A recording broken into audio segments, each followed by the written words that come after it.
each day. I got you to come, and that was house. That's great.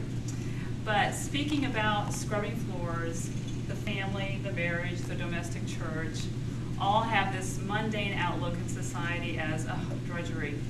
But it can be a joy for the rest of your life. But it is very, very hard work to have a marriage and raise a family. I've been married for 22 years and have 6 children. The oldest is 21 now, and she's off to college, but still have little ones in the house, so I haven't gotten it right yet. I'm going to keep on trying.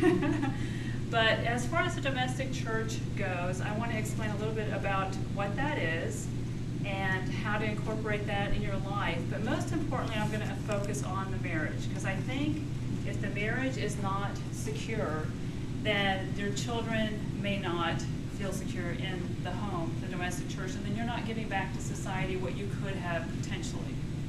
So to start with, I have a PowerPoint I wanted to use, and we're going to talk about the family as a Christian family. You could take out the word Christian if you don't want to apply that. I'm not here to browbeat anybody over the head. So the domestic church is considered a microcosm of the church, of the Christian family. And what that means is little churches. So every home can be considered a little church. So you have your, some would say the dreaded patriarch as the head of the family. But it can be a very positive thing, because that can also be the protector. And then the wife, who has gotten kind of a back seat, is actually one of the most important elements in a home, because she binds all of the hearts together.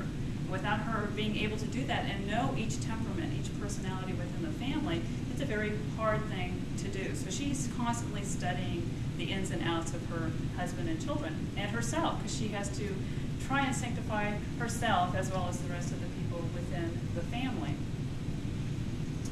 Now, I love Cardinal Trujillo's definition of the domestic church. It's a sanctuary of life as a truth that fully humanizes husbands, wives, children, and humanity. So it's not about just getting what you want out of life and using each other within the family. This is a mission for the rest of your life to totally go out and help humanity.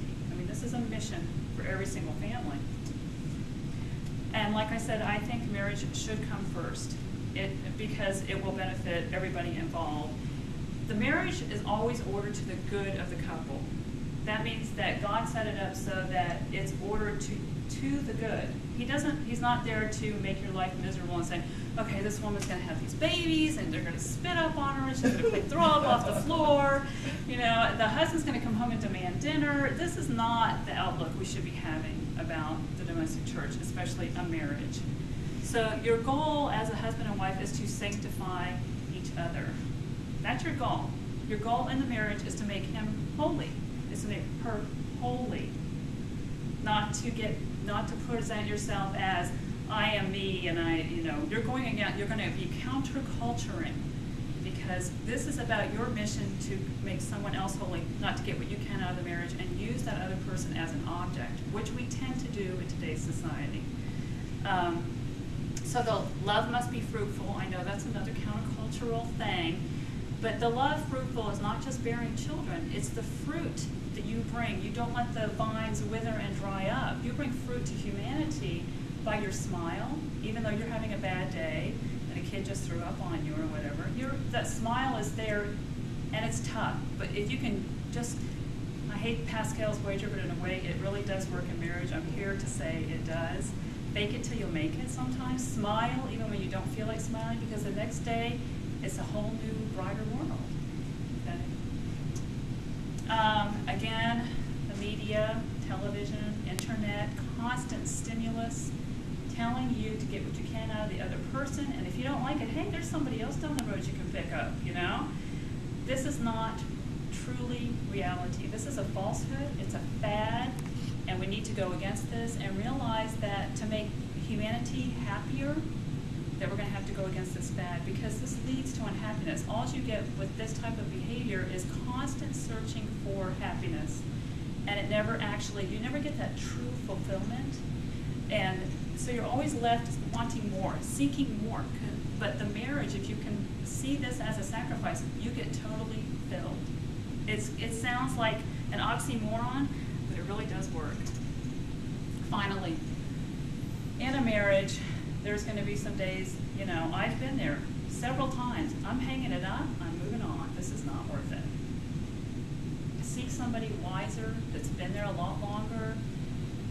Trust them, because if you can look to them and say, I want what they have 20 years from now, ask them, what do I need to do to find love again in this marriage, to stay with my children and not go out every night, you know, wanting something different. You know, how can I make this work? Seek out wiser people, your clergy, whatever it might be for you to find the wisdom that is out there.